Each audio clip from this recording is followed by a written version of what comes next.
Hello and good afternoon. Good afternoon, everyone. This is Dr. Bartholomew from Partner with Legacy. It's a pleasure to be with you today.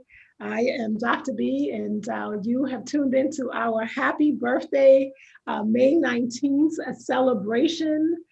We are honored and excited to celebrate the life and the legacy of Malcolm X and also the love of Malcolm X and Dr. Betty Shabazz today.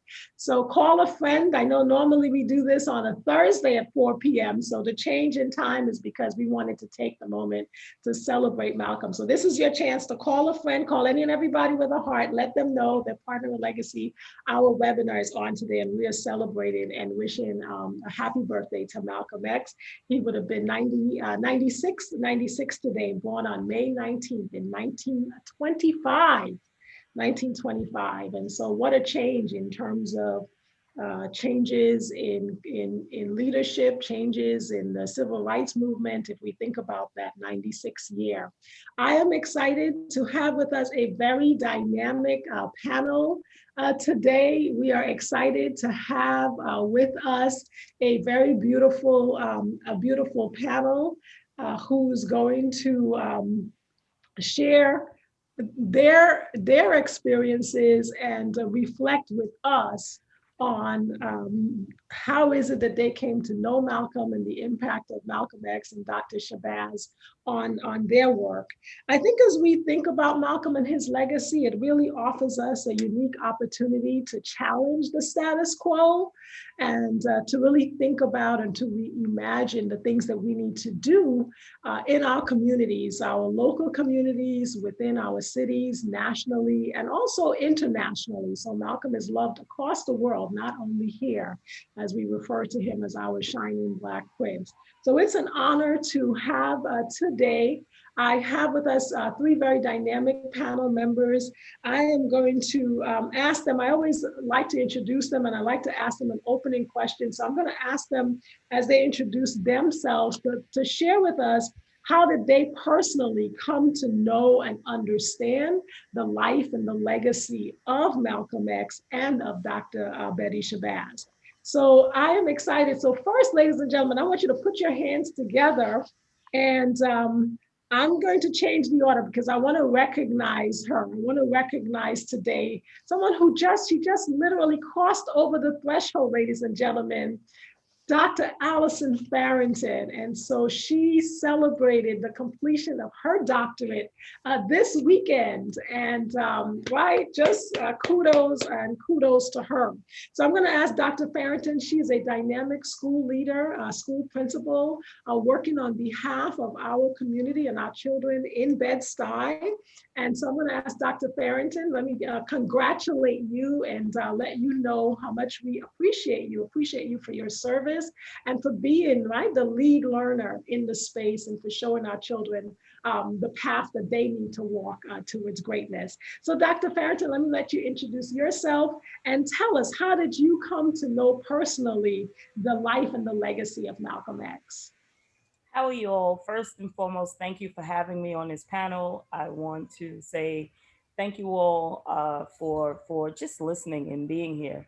I am the founding principal of Research and Service High School, located on the historic Boys and Girls Campus.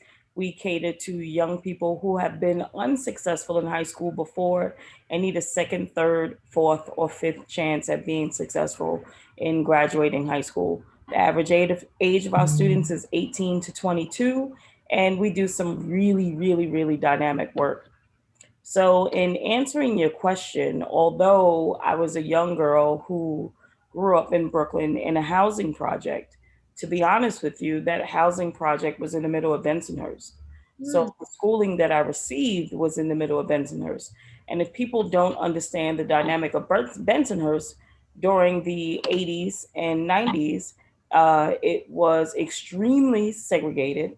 It was overwhelmingly Italian. So growing up as a child, going to public school, I didn't know who Malcolm X was, to be honest with you. It wasn't until Spike Lee's movie came out that I was introduced, And from there, it sparked an interest. And I asked my mom to buy me the book, his Malcolm X's autobiography. And then I fell in love with the book, and I fell in love with his mission and vision. Because unfortunately, um, once that movie came out, there was a divide in our community. Do we side with Malcolm or Martin? As opposed to saying, advance both missions, because both missions are achievable and they're one and the same. So it really wasn't until Wow. he came out that I was exposed to who Malcolm X was. But that set my life on a completely different trajectory. Thank you. Thank you for that very personal story as well. I am honored also today. I have the pleasure of introducing Dr. Jed Tucker, and he is with the Director of Reentry for the BARD Prison Initiative. And I'm excited to talk about this initiative today with Dr. Tucker and the dynamic work that they've been doing on behalf of those who are incarcerated, but most importantly on the behalf of community, right? It's really about rebuilding lives and rebuilding community. So Dr. Tucker, let you introduce yourself and the BARD Initiative, and BARD Prison Initiative, and tell us, how did you come to know and understand the life and the legacy of Malcolm X or Dr. Shabazz? Okay. As Dr. Farrington said, thank you all very much for tuning in on this hot Wednesday afternoon. So just to say at the outset, I have read and explored a lot more about Malcolm than Betty. So my knowledge of her life and incredible achievements, both during and after Malcolm's life, are limited to newspaper reporting, and of course how she appears in the many volumes on him. So that said, about Malcolm, I had read the autobiography several times during high school and college. And, you know, it's amazing to me, there are still some people who haven't read that book. Anybody who does will, you know, if you knew nothing about him before and nothing about what the whole topic is, it's a phenomenal piece of work itself. Kudos to Alex Haley and Malcolm for producing it. And then the story of this unbelievable person is magnetic. It grabs you. So I had read the book a number of times, and then I studied in graduate school with Manning Marable as he was finishing the biography. I was one of the students in the later years of those classes that he would do about Malcolm.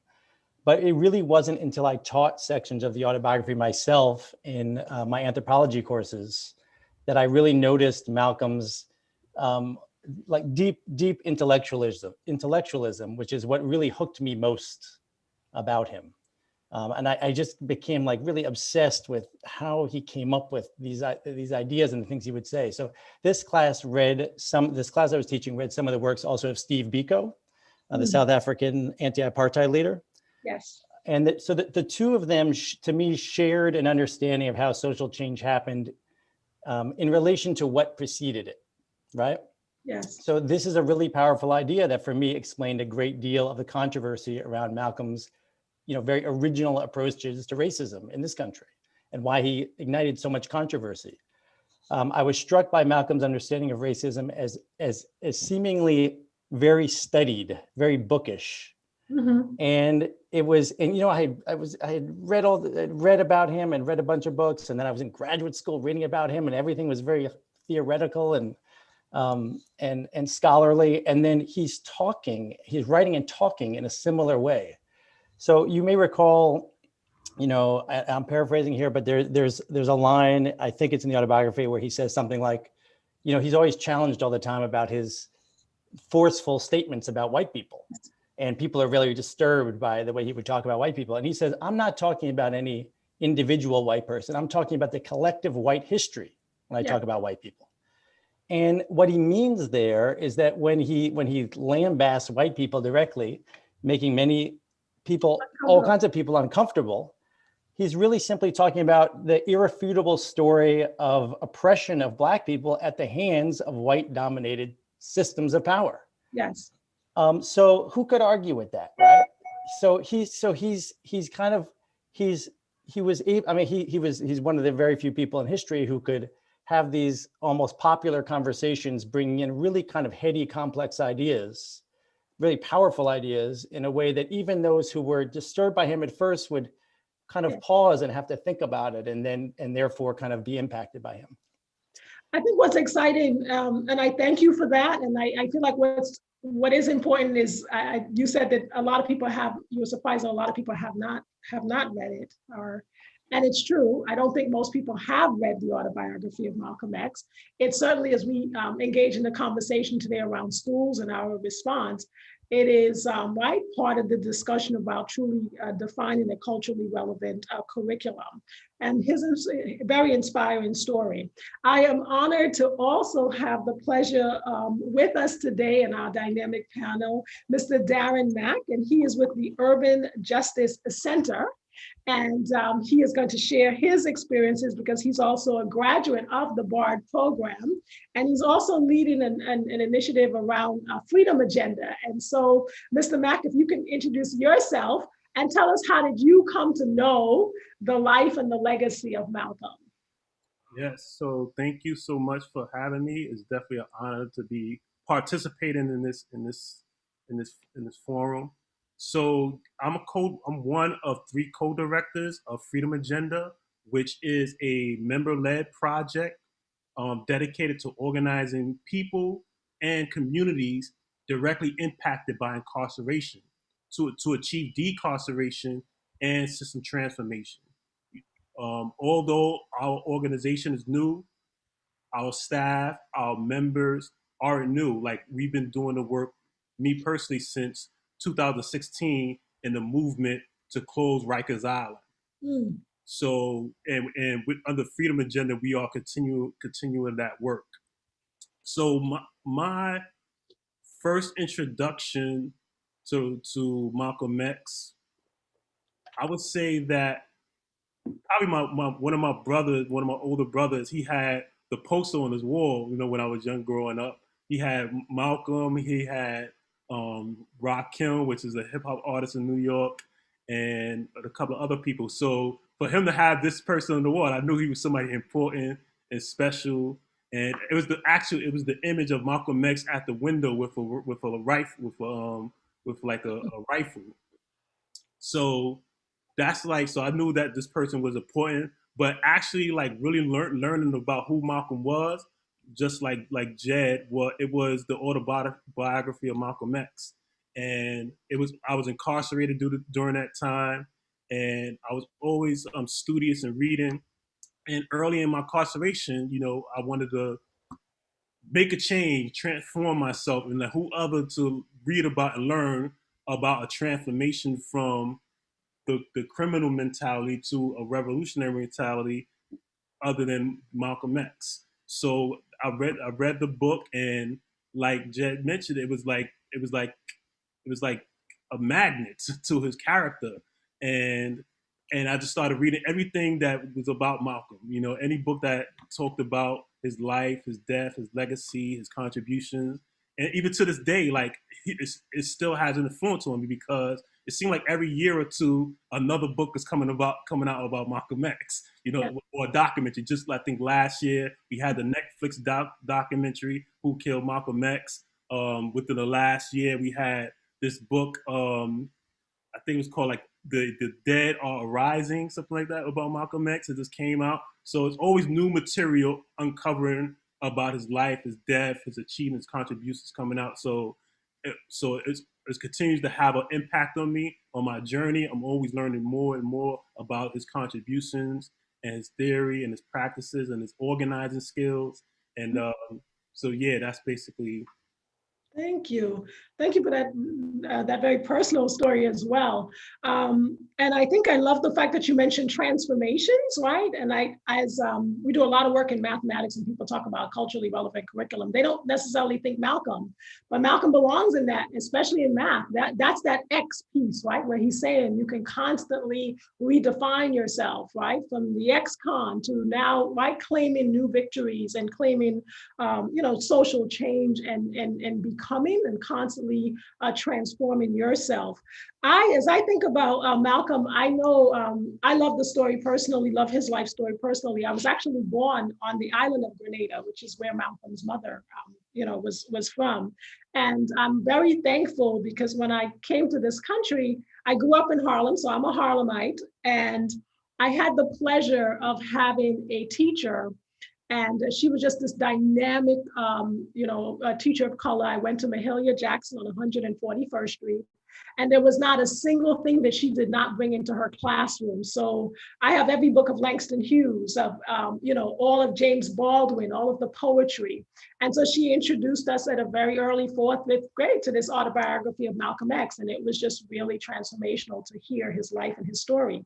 It turns out several years later, I discovered that my teacher was actually the first wife of Dr. John Henry Clark, which was a phenomenal historian. And so and he also had a very strong impact on my life and on my thinking. So I'm honored to have this opportunity today, and as we talk to our audience, to really reflect on his life.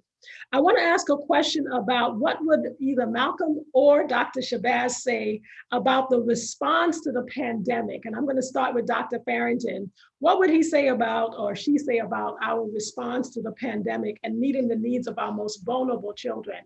And I know you've been standing in the gap, Dr. Farrington. So what would they say? So I think the response to the pandemic is abysmal. I think that it has exposed the level of the fracture, the crack, the brokenness of the New York City Department of Education and its infrastructure. It has exposed the fact that, unfortunately, we, even as a people, don't use technology to our benefit in terms of academia. Mm-hmm. We use it to our entertainment. So when our young people have phones that cost $1,000, but they're used to texting or playing games, or when we live in cinder block and we cannot have access to adequate Wi-Fi. Yes. There's not an academic gap. There's an opportunity gap that should have been corrected before the pandemic, because all too often the systems around education are faulty, but it's blamed on education. Yes. Because this is where the measure is. It's one of the only systems that is measured and measured publicly. But if we are living in neighborhoods where there is a technological barren, it only got exacerbated and exposed because of this pandemic.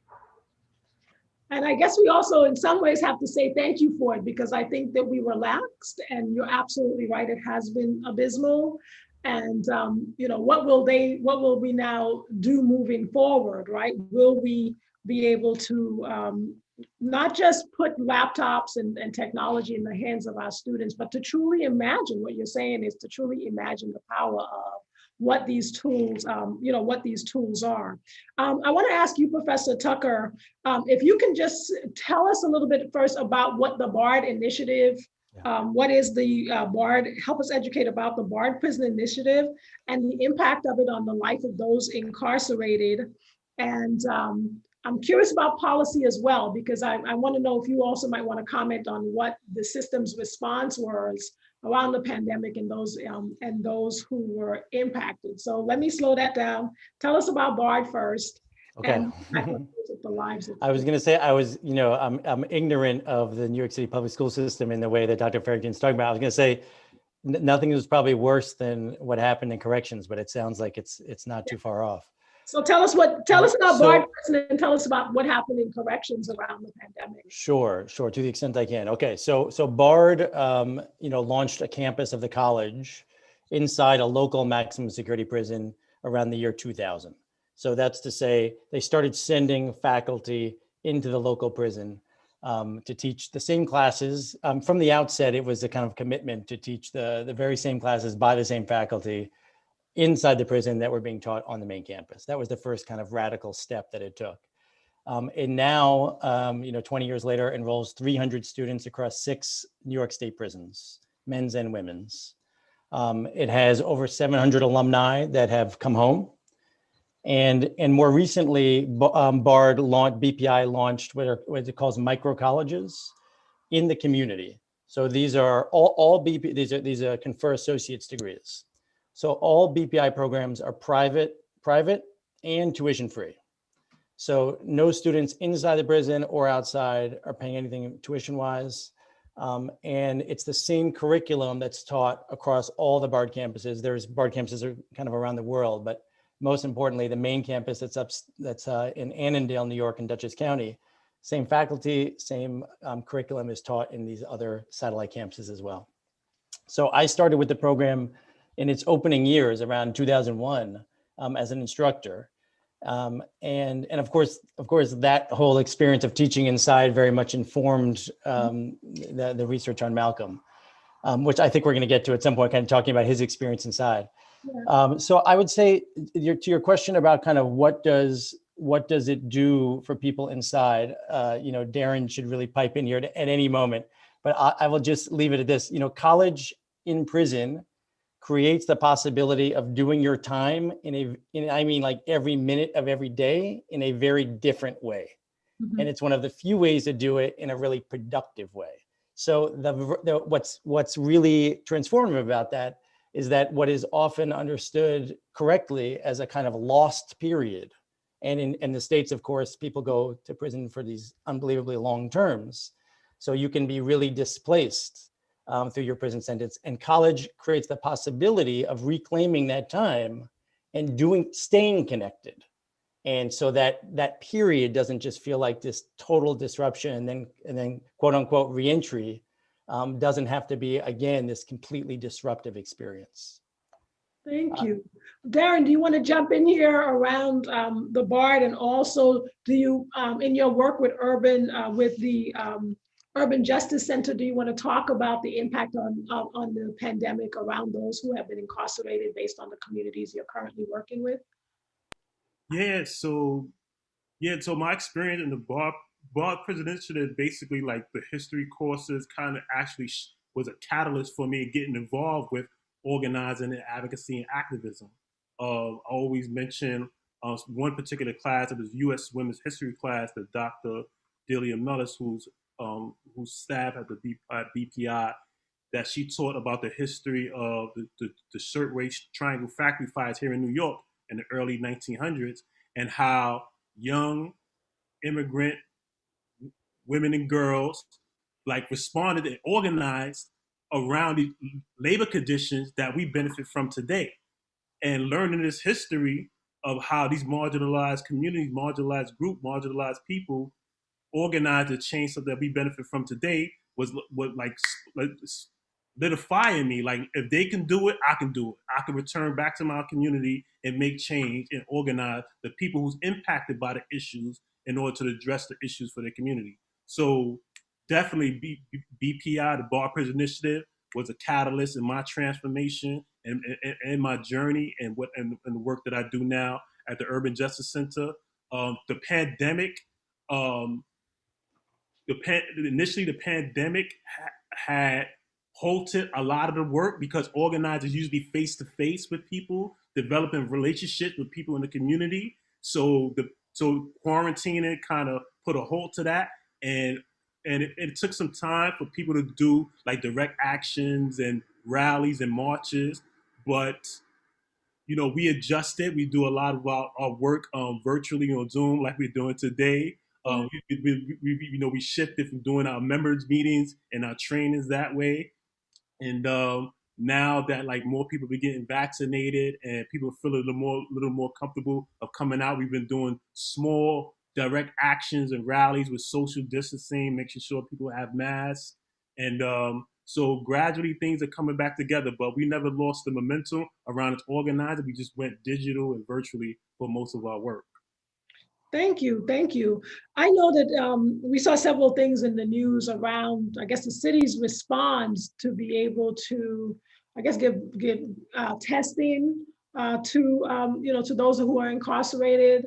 Certainly also just bridging the relationship between those who actually service, right? The correction staff, the parole staff, and to be able to give them what they need as well in during the pandemic.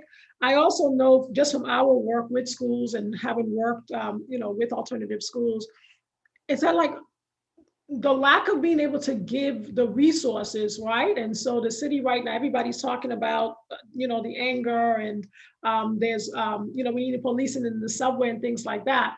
But they don't seem to want to be able to connect to organizations like BARD, connect to organizations like Urban Justice, find out about the wonderful work Dr. Farrington is doing in her school to uplift those and to really reproduce those to be able to have, a greater impact. Dr. Farrington, I wanted to ask you if you would share a little bit about how do we go about building strong relationships within our community, which is what Malcolm's work, was. And for those who don't know, Dr. Shabazz, she taught at Medgar Evers College in Brooklyn, right? So she was very much about academics and very much about creating a space for our children and students to become scholars and to find their voice and to find their activism. And so I wondered if you can share a little bit, Dr. Farrington, about how do you go about building and those relationships with your students and community. And if you would share a little bit about that dynamic program you have in your school for those of us who want to be inspired today. Listen up, audience. So for those who are listening, please make sure you like and subscribe, and we'll bring in you solutions. So thank you, Dr. Farrington. Share a little bit about that for us. Absolutely. So 9 years ago, I had the opportunity under the tutelage and leadership of Dr. Bernard Gassaway to found a school. They created a proposal, which was approved by the New York City Department of Education, Research and Service High School. The initial name was going to be Tuskegee Academy, because I wanted to continue the work of Booker T. Washington and look at purposeful instruction, purposeful research, and purposeful service. And I wanted my young people to have a foundational education, do research on what are the issues impacting their community, and then what service could they provide to their community, especially since my young people were coming out of situations that generally made them unsuccessful in high school before they got to me. So I don't get kids coming out of 8th grade. I get kids that were in 12th grade for 3 years. I get kids that were in 11th grade for 2 years, so on and so forth. So one of the courses that all of the students have to take is a research course. And they were looking at what are the issues that were impacting their own particular communities. And a group of students, I want to say 7 years ago now, were looking at the issues connecting poverty and obesity. And in impoverished neighborhoods, there are food deserts, there are a lack of healthy food options. There's a lack of, just people couldn't even buy food. The service component that they did was they had went to local food pantries and they were donating their time to distributing food. And they themselves realized that there was a need for food in their own homes. So they came back one day and they said, Ms. F, can we have a food pantry here? And I said, absolutely. So we renovated one of our spaces to be a food pantry. But I wanted to ensure that my young people had a space in which they could, and I call it shop, even though all the items are free, in dignity. When we go to some of our local food pantries. You say shop in dignity? Shop in dignity. Wow. I want them to understand, even though that there's a need, you don't have to feel embarrassed because you have a need. Our school is here to provide anything and everything for you.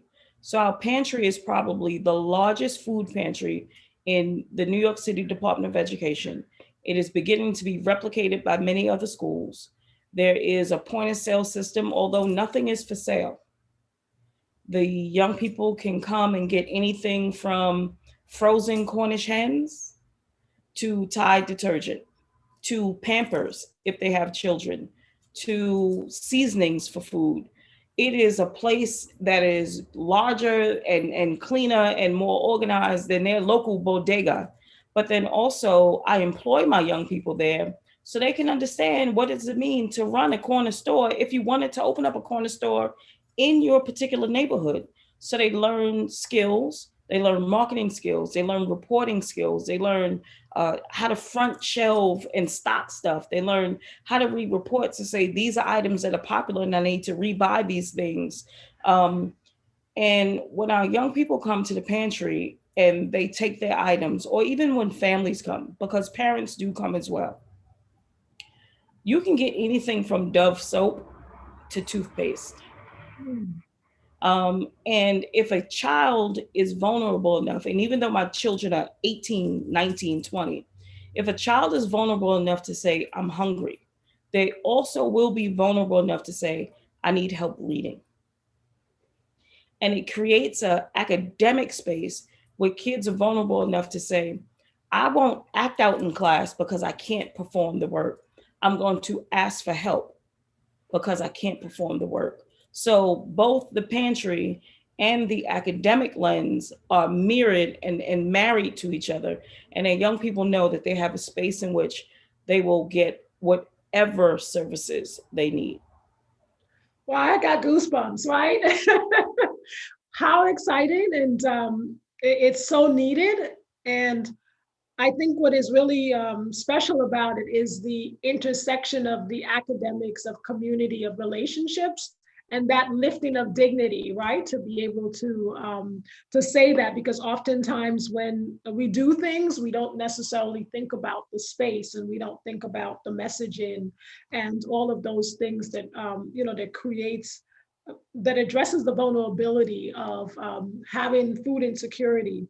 I want to mention probably next week on May 27th, we've got Mrs. Rakib, who is part of the Black Urban Farmers in Philadelphia, and she'll be talking about food apartheid, which she educated me about. Like, let's not call it insecurity, it's food apartheid when you can't get access, and you have barren areas without what you need. I want to ask Dr. Tucker, if you'll talk a little bit about Malcolm in the prison years. And I say that also because Dr. Farrington, you mentioned that they're 18 and 19. Yeah, they are still children, right? Yes, you can vote, but I think that we seem to think that when we look at Black and brown children, that they're physically big. And so we don't see them as children, but the brain is still developing right up until the 20s, 25, 26 years old. And we need to see, right, them as, and I'm not saying that they're immature, but to really recognize, right, that this is a young person, and the transformation, which Darren keeps bringing us back to that word, transformation, is still happening. And so for you to be able to create that space for them, and to be able to say to them, right, there's this safe space for you to learn as well as develop those skills. So Professor Tucker, can you talk to us a little bit? I know you've done a lot of research on this. What are the lessons learned from Malcolm's prison years? And why is the pursuit of higher education so critical for those who are incarcerated? Okay. I think I'll try to focus kind of on 2 points. I mean, one is, and what intrigued me so much when I first started, the basis of most of my work writing on him is this body of letters that he wrote from prison. There's about 24 of them that are, I encourage everybody to go to the Schomburg and take out the file and read his letters. Like there's a whole lot of other interesting stuff in there too. But for those who don't know, the Schomburg is on 135th Street off Malcolm X Boulevard in Harlem. Okay, right. It's part of the New York Public Library system. It's a major institution, and it's holding on to this archive of Malcolm X that has, among other things, these letters, his original letters. Okay, and when I found them, like there hadn't been any publishing about these letters, and it was just hard to believe. And I called up the library. I remember calling up the library and saying, I heard you might have like Malcolm's letters. Is that, they said, yeah, come on down. You can, I said, this can't be possible. And the whole trip down, I'm about 2 hours outside the city. I was thinking like, this is a joke or something. And I get there and then I'm going there every month because you can only stay there for a little while. Everything's on microfiche. It's like this. But like what you learn right away is that if you'll just take off everything you had heard about him, including the autobiography, which plays up this very different image of who he was when he went to prison. You know, in the autobiography, it says like, he says, I was barely literate when I went to prison. I was really a street guy. I couldn't even think straight. I was just taking drugs the whole time, getting high for the first few years, you know. And the very first letter they have is within the first 3 to 6 months that he's locked up. And it's an amazing story because at that time he was locked up in Charlestown, Massachusetts, Charlestown prison, which was a really notoriously horrible prison. One of these old school 1800s prisons, hadn't been updated in forever. And there was this other kind of innovative prison in the system called Norfolk that was run by somebody who thought that there had to be academic education in prisons, that that's what this prison should be. They should be more like schools. And in that first letter, beautifully written, flawless, not a spelling error, not a grammatical error, he's pleading to be allowed to go to that other prison. Why? Because he wants to study. And I'm like, wait, this is that guy, this is that other guy? And then what unfolds is, in each of these letters, he's going back and forth with the administration, with the superintendent of the prison, and with his governor, writing letters saying, after a year and a half of this, of pleading, saying, you can look at my whole prison record, because this is how it works in prison. You know, you can't ask for something unless you can show that you've been behaving according to their norms, whatever. And he says, you can look at my whole record and you'll see I've been a model prisoner. Please just let me get to the only reason I want to go there is for the academic program. Okay.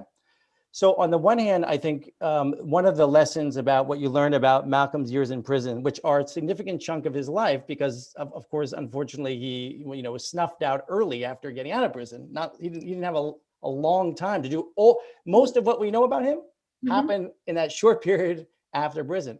But so much of his development happened there. If you're interested in Malcolm, I'd say that's one of the things that you learn from the prison years. Who was this guy? And you'll get a very different idea. And then the second thing, just to say, really, I think is an important message. On the one hand, I hope that he will be held up as an example of what is possible with education in prisons. And I also hope that he won't be held up as he's an exceptional individual, but he's by far from the exception of people who do this in prison. So there's a bunch of other famous people we all know about, like Mandela, right? Who spent a lot of time in prison and wrote this incredible book and had this incredible, life history and political engagement. And you go on the list that goes on and on. But there's also, tens of thousands of people in prison. Some of them are in college programs and some of them are not, using that time really productively and doing, it makes me think, Dr. Farrington is talking about kind of thinking differently about who her students are. And so much of the challenge in this kind of work, to the extent that it's all related to some extent, is changing, the thinking, the imagining around what's possible for these folks. And Malcolm, I, would like to point a light on so many other people in prison who are doing that with unbelievable capacity. So I think I could go on and on about, but certainly his prison years are critical to bring back into his story. I think also for so many of our children who have opted out, and right. They may not have opted out, they're certainly not incarcerated, but they've certainly opted out, right? And in this pandemic, I'm a little bit torn about it, and certainly people can comment, but we were complaining about our kids turning off the cameras at home. And I feel like if at the end of the day, if you're not giving me what I need, I opt out, I turn it off. At least I'm in my home, right? If I was in school and I'm not getting what I need in a school environment, but now I'm home and I'm not getting it. So they have opted out. And so for us to now get our kids to opt back in, we can't just give rhetoric around culturally relevant curriculum. We can't give rhetoric about, this is our time. We have to now invest in truly exposing our kids and our students and our families to the life and to the legacy of both, Malcolm and Dr. Shabazz, because you're right, they're people, right? And they come from community. And so it's important to think about how do we show our children the lesson learned and to show them that he could have opted out, but he did not. And so if they're choosing to opt out, we have to now have that discussion and to give them those models and those examples. Mr. Mack, I want to talk a minute about being a champion, because I am familiar. So I know you shared a little bit about your work in urban justice. Can you talk about your Freedom Project and what does it truly mean to be a champion for our most vulnerable children? You know, what are the skills and what are those practices that those who are champions for our most vulnerable children, whether they're incarcerated or not, what are those, what's a champion as you work with community and as you work with youth? Yeah. So for me, like once I found my I guess mission or journey or passion with decarceration and working to transform this criminal legal system. I was doing this. I was actually like working another job, actually 2 jobs, but I was doing it as a volunteer. I was doing so much work around it for like over like almost 3 years. People thought I was working for the organization. That's awesome. So, they're like, you live here? Yeah. People thought I was working. I was like, nah, I'm a member of the organization and I believe in this cause. And I put work and time, and organize the advocacy around it. And I say to for vulnerable youth, think about if no one would have approached Detroit Red and give them the knowledge to give them to transform his mind. There's a lot of Detroit Reds right in our community. There's a lot of Detroit Reds right inside the jails and prison system. And what if they got that information, that knowledge, that education in order to transform their minds, in order to be someone to evolve into someone like a Malcolm X. So we should never give up. We should always be a champion of our youth. We should always have some hope and believe it, no matter how, how scary they might be or seem. There's someone's son too. There's someone's, daughter. There's someone's, brother, sister as well. And so that's one of the things that I think the audience should always think about. Like, what if nobody would have gave that information to Detroit Red? We wouldn't have a Malcolm X. And we have to invest in our youth. And it takes a community to do that. And that's just something that I believe that needs to be reiterated and remembered. That makes such a difference. I think we forget that he was called Detroit Red, right? And talk about claiming a new name, right? And to be able to now have to become transformed and to have people now call you and to call that spirit to be. And you're so right in terms of investing in our children. And we thank you. And I love the fact that you talked about finding your purpose and your passion. In this context today, we need to give our children more opportunities to truly make, schools and our community a place where they can find their purpose and their passion. Dr. Farrington, I saw you also nodding your head if you want to jump in there. I also, I know, Dr. Farrington, you do a lot of work around trauma. And there is a discussion now. Well, for those who have been doing the work, we've been talking about it, right? And Oprah's book just came out, so now we're certainly paying a little bit more attention to it. But can you talk a little bit about trauma in schools when we think about this, this pandemic? And as I think about Detroit Red, wow, and the trauma he must have experienced, right? And to be, what is it that pulled him out? So talk to us a little bit about how do we go about addressing the trauma in schools so that we don't get that school to prison pipeline. So, we're well versed on sexual trauma, physical trauma, the trauma that's connected to the loss of a relative, a parent, so on and so forth. But what schools are not well versed in is epigenetic trauma, historical trauma, cultural trauma, microaggressions that impound on that. I lost my brother yesterday, or I'm just coming out of jail, and you're surprised that I'm smart, although I'm living through what you believe my trauma is. So a lot of the work that we're doing right now is looking at some of the underlying trauma that exists that people don't focus on. I think that when people try to treat trauma, there's a very blanket approach, unfortunately, with our young people. And they don't look at also the trauma that educators face when trying to treat the trauma. Exactly. One of the things that I tell my staff is, I don't want you to live vicariously through someone else's pain, because I'm asking you to educate, I'm asking you to love, I'm asking you to listen. And when you do that, you bring that home to your own family. Plus, you have student loans, you're going through a divorce, there's a pandemic. You yourself have lost a bunch of family members. So in dealing with all of the trauma, I do have people that chime into our meetings to talk about mindfulness. They come into our PTA meetings to talk about mindfulness. They come into our student forums to talk about mindfulness and trauma. They come into our teacher meetings, our staff meetings to talk about mindfulness and trauma, because I have to make sure that the entire school is well in order for its entire school to be well. I am so thankful that you're pointing to some of the things that we don't necessarily name all the time as trauma. I also think that there's, like when we hear a story, like Malcolm, there's this attitude of, move forward and get over it, right?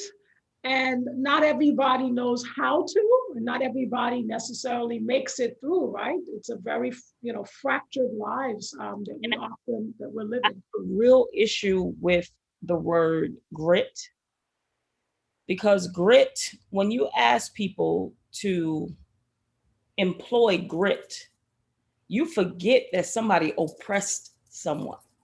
You forget that there's a whole system that has held somebody down. And you're like, just move forward. And I'm like, no, we got to change the system. Don't ask me to be resourceful without asking me to change the system. Grit is not what I need. There needs to be a systematic change. She's breaking it down for us, to our audience, right? And it's so true, because it feels good to say I have grit and I made it through, but the price we pay physically, the weathering, and also we're not making it. And you're absolutely right in terms of changing those systems.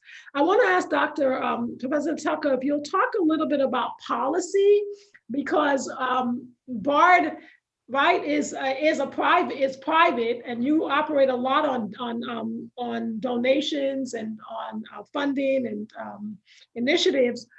There is this discussion around Pell and TAP that was removed, right, from those in prison. So pay attention, people. This is really important, because people might think, well, it's free, that any and everybody who's incarcerated can get an education, and it's not true. And Tucker, Mr. Mack, I want to come back to you also, because you mentioned the closing of Rikers Island. So before I pass it on to you, Professor Tucker, if you've never been to Rikers Island, let me let you know, it's like eerie. It's a world out there by itself. You go there and you see a whole lot of people of color. The workers are men, and then those who are incarcerated, and you feel like if you've just been dropped on some, island someplace, and you're like, what in the world is going on here? And also even the physicality of it, people. So imagine that this was a place when they had horse and carriages, right? So if you travel through, right, you get like this horse and carriage kind of feel to it as well. So I'm mindful of the time. So Professor Tucker, talk to us about the policy that we need to advocate around the BARD initiative, and to support it, to protect it, and also to grow it. Thank you. Okay, I know you set me up here again. I appreciate this. So I'll do the long history quickly. Most people are familiar with what Pell Grants are. That's the grant that the federal government extends to anybody who can't afford to go to college to get to higher education. It's free money, right? And when Pell was introduced in the 70s, incarcerated people were considered part of that eligible population. So what does that mean? Almost instantly, many public schools, state systems, community colleges, whatever, could apply for Pell Grants on behalf of incarcerated students and open up programs inside prisons. And sure, lo and behold, there were about 350, 400 of these programs operating up until the mid-90s, under President Clinton and a right-wing Congress, they removed Pell eligibility for incarcerated people. So all of a sudden, this enormous population of people who could not afford to go to college no longer had a grant from the federal government. Of those 350 programs, all but a handful of them closed overnight. That was the mid-90s. A very dismal time, you can imagine, in corrections in America. Many people at that time had been for several years now already taking college classes in New York, from state universities, earning degrees, close to bachelor's degrees, and now left with 80, 90, 100 credits and no future in sight, no possibility of finding a way to complete their degree.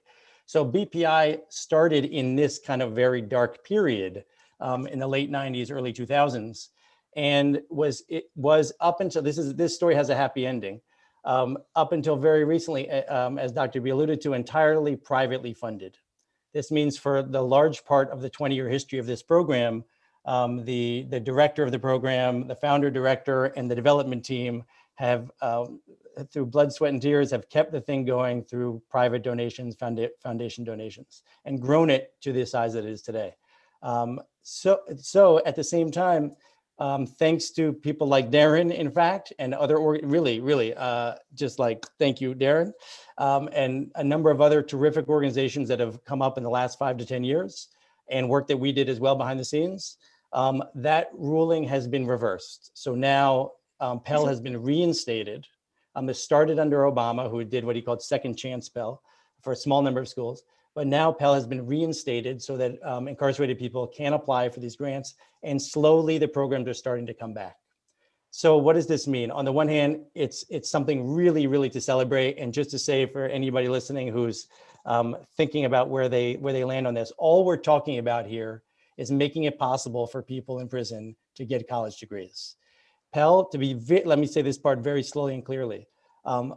Pell is a source of money. There's not a limited amount of money allocated to Pell. So it's not taking away from anybody that people inside are getting degrees. It's only expanding the number of people getting college degrees and expanding support for institutions of higher education. If you believe in those institutions, this is one of the ways that they will gain more support. Okay, so if you have an opportunity to vote for your local representative, congressperson, whoever who supports this, please do so. And then I think your question is also— I think also what you're pointing to, which is really important, which is why this discussion matters to us today when we talk about the legacy of Malcolm and we talk about the legacy of Dr. Shabazz. All we do is we turn on News 12, we turn on any local news, and all we could talk about is violence in our communities, right? And all they're using is the hammer. Every problem is a nail. And so if we don't know that the fact that you release somebody from prison and they've not had anything else, no opportunity to raise their income, no opportunity to be transformed, as Mr. Mack is speaking to, right? And we get these issues in our community and they act like if there's not other things that are working and solutions, right? That's why we need to know about this. And so I was watching yesterday that President Biden is talking about using executive pardon to let people out of prison. Yes, use executive pardon, but where's the opportunity? What did they have to educate and to lift up themselves? I see Mr. Mack shaking his head. Do you want to comment, Mr. Mack? Yeah, I would just say, like, a lot of people, like especially in New York City, like heard about the Close Rikers movement, but the campaign slogan always has been close Rikers, build communities.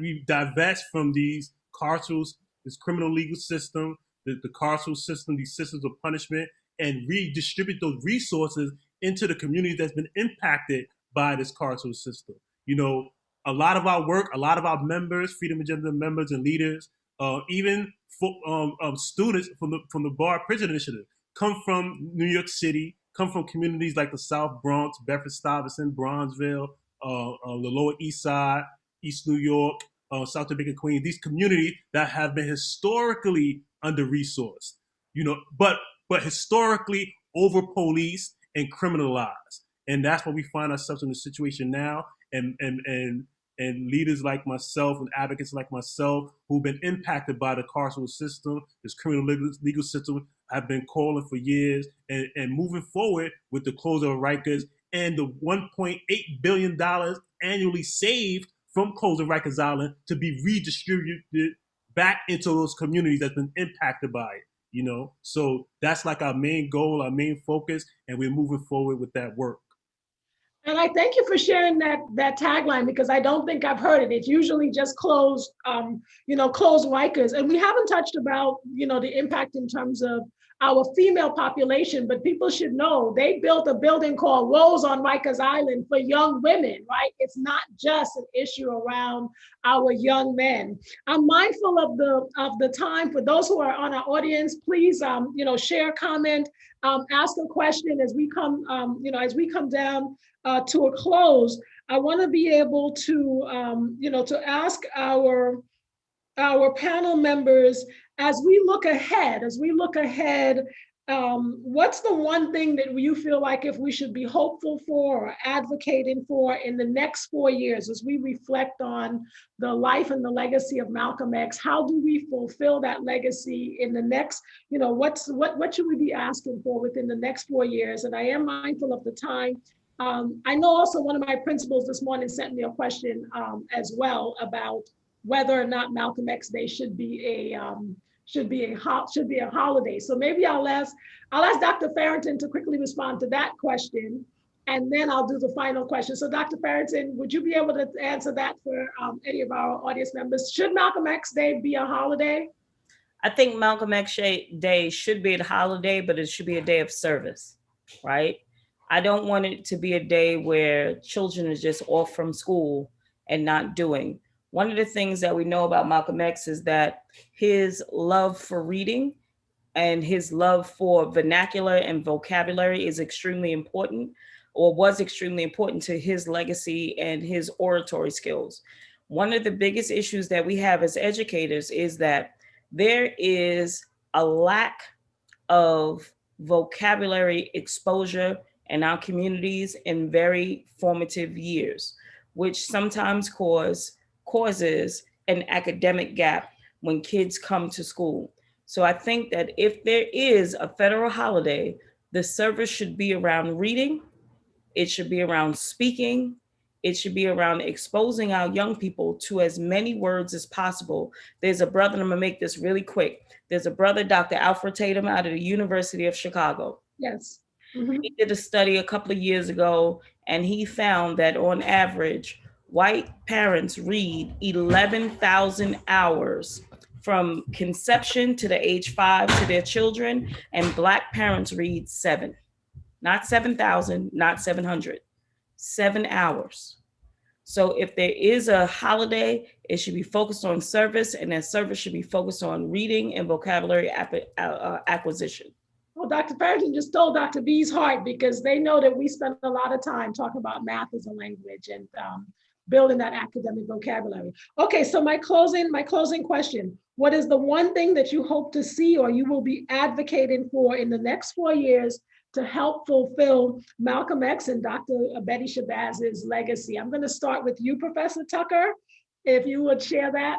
And then I'll go to Mr. Mack, and then Dr. Farrington. Oh, I'm terrible at this question, but I want to piggyback a little actually on something Dr. Farrington just said, because I was thinking about kind of just following up a little bit on the last question you asked me too, about the importance of remembering Malcolm X.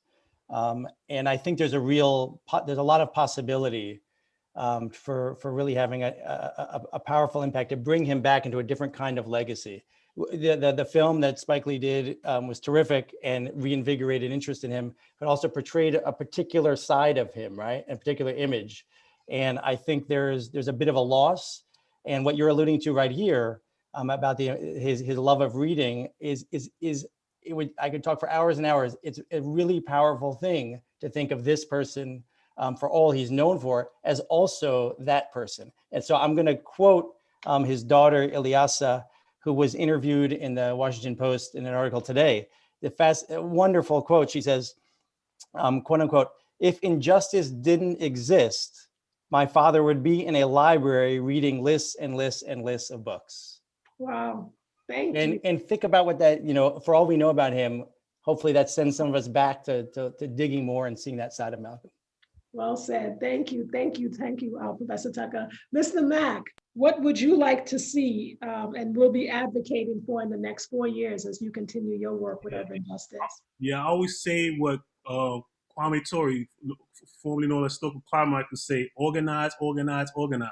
You know, everybody should be a part of an organization. You know, I'm a member of 3 organizations, actually 4. You know, when Malcolm left the NOI, he created the Organization of African American Unity. You know, Betty Shabazz, she was one of the founding members of the Republic of New Africa. You know, with Queen Mother Moore and Robert F. Williams. You know, she was part of organizations, so we have to be organized. Can you tell us where to find Urban Justice, the website? So you can go to fa.urbanjustice.org, and you can find more about Freedom Agenda and our work there. Thank you. And to find Barred Prison Initiative, all you have to do is just put in Barred Prison Initiative and it pops up. I think it's BPI, if I'm correct, Professor Tucker? Correct. Okay, awesome. Dr. Farrington, tell us one thing you hope to see and that you'll be advocating for in the next 4 years. So in the next 4 years, what I'm going to be advocating for is the fact that although COVID took a lot away from our young people, it also exposed some learning opportunities that we need to capitalize on. A lot of people talk about learning loss, but I want us to also focus on the learning gain. I want us to focus on the fact that our teachers and our young people use technology in a completely different way, and we need to capitalize on that, and we need to look at what worked well and continue to improve upon that. Although I am a huge advocate for in-person instruction because our kids like relational learning, but I need us to not think in a pejorative and think in the addition that has been added due to COVID. Thank you, Professor Tucker. Thank you, Dr. Farrington. Thank you, Mr. Mack, for just having a very spirited and thoughtful and reflective conversation today with us on the life and the legacy of Malcolm X and also Dr. Shabazz. On behalf of our entire Partner with Legacy team, I extend gratitude again. For our audience, please come back with us next Thursday. We're going to be having a special Thursday morning. Our Legacy Ed News will focus on the food apartheid with a special farmer from Philadelphia. I'm also thankful, I think, as we look ahead at the next 4 years, we want to change and end the social reproduction of failure. How do you get working class kids to only want working class jobs? And it has to be about a new vision for workforce, a new vision for STEM, and academics is at the center of it, and mathematics and science is at the center of it. So we welcome our audience back. Thank you again. Please make sure that you like and subscribe to the channel, and also check out one of our other webinars for those who are listening. And I say that because that helps Dr. B and Partner with Legacy break the YouTube glass ceiling. So we thank you for joining us, and a special thank you again to our audience. And we look forward to continuing to connect with us as we grow and bring you the solutions that matter.